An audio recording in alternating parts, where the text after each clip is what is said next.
You're listening to the Kilcullen Diary Podcasts, stories in sound from a village grown bigger.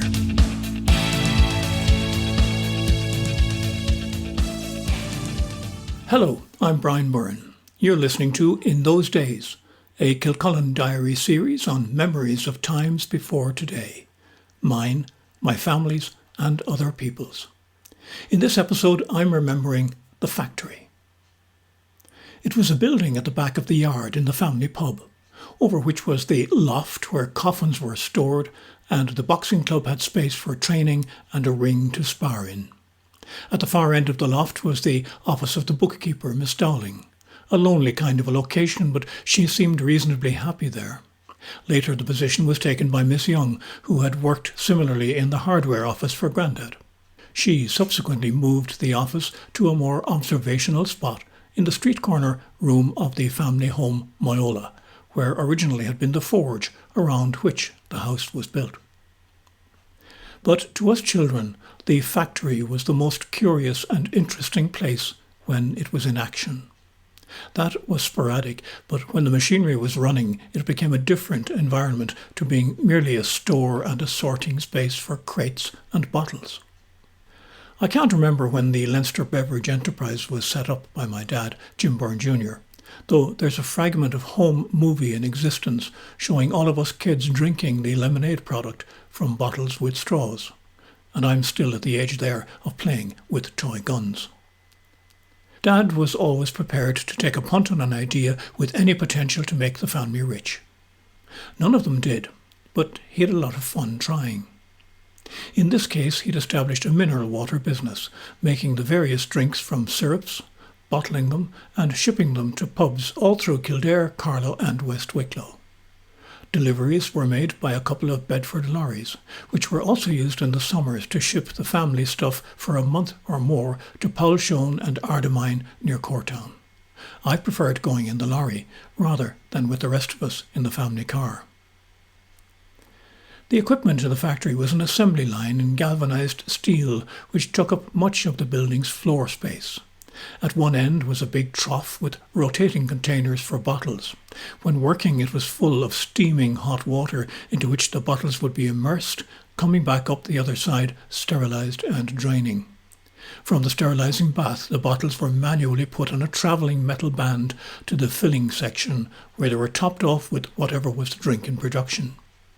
The next section racked them into a space from which they would be crown-capped and afterwards labelled. It was all clank, rattle and hiss, and probably very dangerous for Billy Dowling and Joe O'Halloran, otherwise the barmen, who operated the whole thing. Certainly health and safety today wouldn't allow little people like ourselves to be anywhere as close to the action as we did get. It was altogether fascinating, and when the factory was not in operation, the place had a dead sense to it. I was too young to notice when it was wound down, proving eventually unviable against the major national mineral water manufacturers like Cantrell and Cochrane.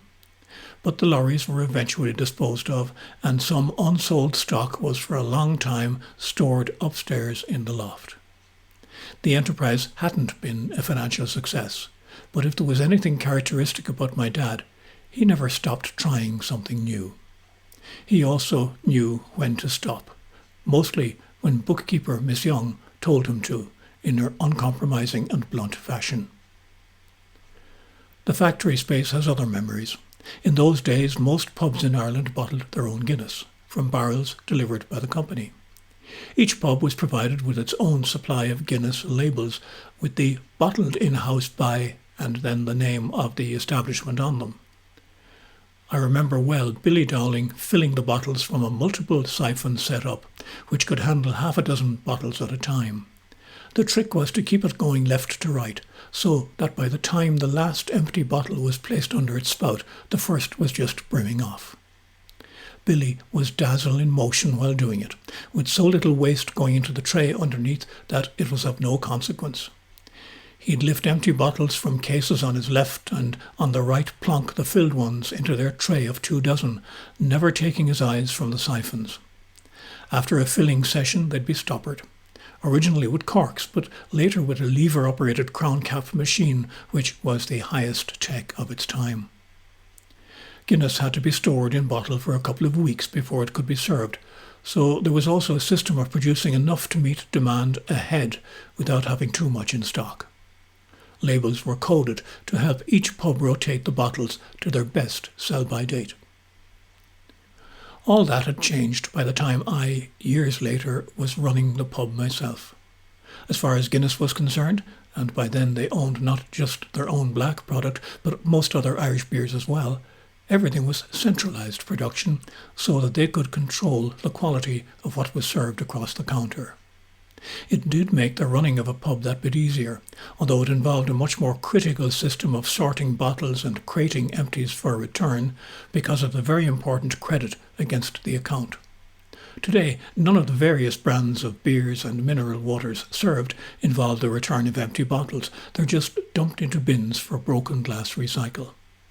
It's all probably much more efficient, maybe even much more green if the inputs and costs are factored. But it doesn't have any potential to generate the kind of memories I have of the factory. I'm glad I do have them. I'm Brian Byrne, this is Kilcullen Diary, and thanks for listening.